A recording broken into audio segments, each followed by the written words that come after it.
Welcome to a Foxy Tech Tips tutorial on disabling the action button on the Apple Watch Ultra 2. If you find this tutorial helpful, please consider subscribing to my channel and liking the video. The action button is the orange button on the side of the Apple Watch Ultra. It can be programmed to do an action that you choose. There are a few actions to choose from. If you would like to disable the action button altogether, then follow the next steps. Press the digital crown to open the App menu.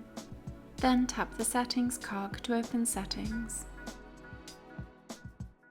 Scroll down Settings and tap Action button. Tap Action at the top.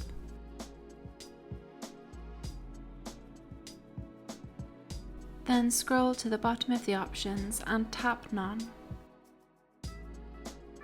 The action button will now be disabled.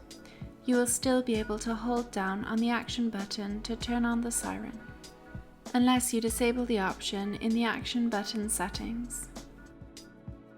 And that draws an end to this tutorial. Please like the video if you found it helpful and subscribe to Foxy Tech Tips for more Apple Watch Ultra tips and tricks.